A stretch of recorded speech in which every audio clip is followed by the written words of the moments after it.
happens is because there's a part of them crying out for the incorporation of the monster within them, which is what gives them strength of character and self-respect. It's impossible to respect yourself until you grow teeth. And if you grow teeth, then you realize that you're somewhat dangerous, or maybe somewhat seriously dangerous, and then you might be more willing to demand that you treat yourself with respect and other people do the same thing. And so that doesn't mean that being cruel is better than not being cruel. What it means is that being able to be cruel and then not being cruel is better than not being able to be cruel. Because in the first case, you're nothing but weak and naive. And in the second case, you're dangerous, but you have it under control.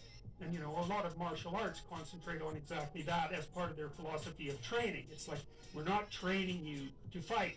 We're training you to be peaceful and awake and avoid fights. But if you happen to have to get in one, and I guess the philosophy also is that if you're competent at fighting, that actually decreases the probability that you're going to have to fight, because when someone pushes you, you'll be able to respond with confidence.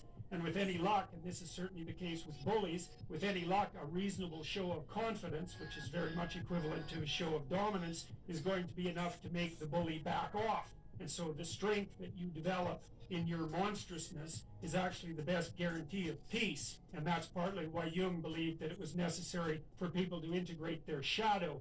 And he said that was a terrible thing for people to attempt, because the human shadow, which is all those things about yourself that you don't want to realize, reaches all the way to hell. And what he meant by that was it's through an analysis of your own shadow that you can come to understand why other people are capable, and you as well, of the sorts of terrible atrocities that characterized, let's say, the 20th century. And without that understanding, there's no possibility of bringing it under control. When you study Nazi Germany, for example, or you study the Soviet Union, particularly under Stalin, and you're asking yourself, well, what are these perpetrators like? Forget about the victims. Let's talk about the perpetrators. The answer is they're just like you. And if you don't know that, that just means that you don't know anything about people, including yourself. And then it also means that you have to discover why they're just like you. And believe me, that's no picnic.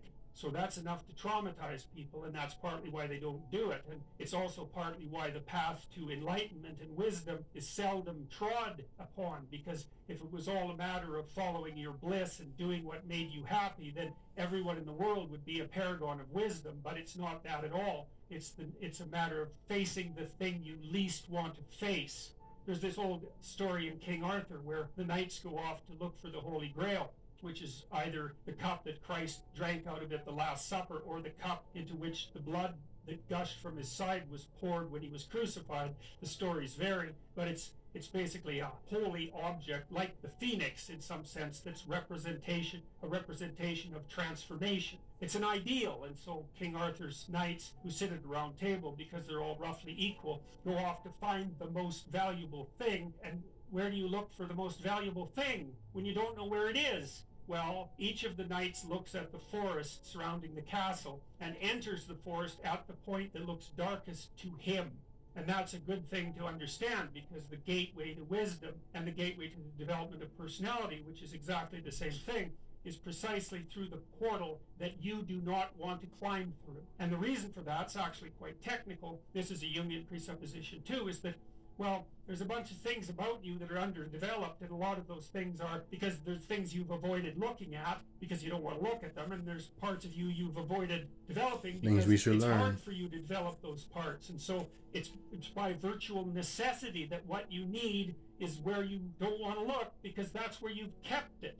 And that's why there's, an idiosyncratic element of it for everyone. Your particular place of enlightenment and terror is not going to be the same as yours, except that they're both places of enlightenment and terror.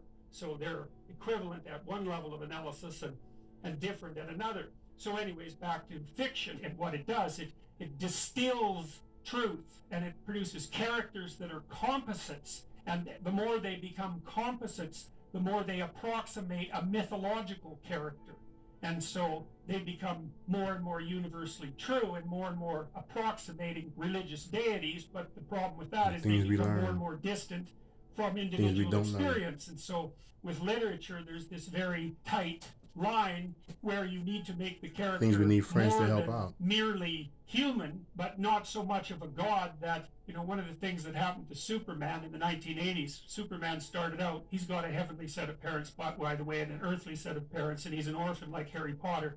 Very common theme is that when Superman first emerged, he could only jump over buildings, and maybe he could stop a locomotive, but by the time the 1980s rolled around, like he could juggle planets and, swallow hydrogen bombs and, he could do anything. Well, people stopped buying the Superman comics because how interesting is that? It's like something horrible happens and Superman deals with it. And something else horrible happens and Superman deals with it. And it's like, that's dull. He turned into such an archetype. He was basically the omniscient, omnipresent, omnipotent God, and that's no fun. It's like God wins, and then God wins again, and then again God wins, and so then they had to weaken him in different ways with kryptonite, so green kryptonite kind of made him sick, and red kryptonite, I think, kind of mutated him, if I remember correctly. And anyways, they had to introduce flaws into his character so that there could be some damn plot, and that's something to think about.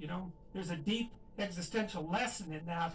Your being is limited and flawed and fragile. You're like the genie, which is genius in the little tiny lamp, this immense potential, but constrained in this tiny little living space, as Robin Williams said when he played the genie in Aladdin. But the fact that you have limitations means that the plot of your life is the overcoming of those limitations, and that if you didn't have limitations, well, there wouldn't be a plot, and maybe there would be no life. And so that's part of the reason individual why journeys. you have to accept the fact that you're flawed and insufficient, individual and journeys, live with it, and things we consider gotta it a do, precondition for being. things we deal with now. Idea. So anyways, one of the main characters is the country, the known, the explored territory. We went over that a bit, and it always has two elements. I mean, your country is your greatest friend and your worst enemy, because it squashes you into conformity and demands that you act in a certain manner and reduces your individuality to that element that's tolerated by everyone else. It constrains your potential in a single direction, and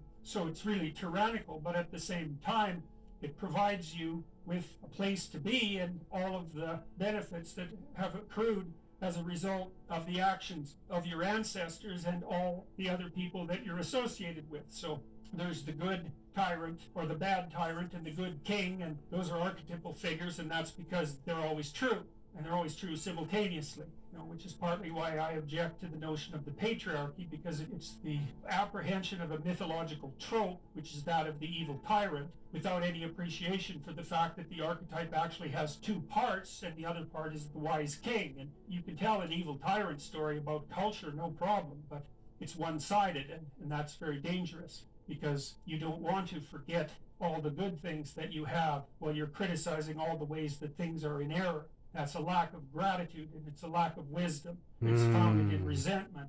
It's very dangerous, both personally and socially. Wow, I love that.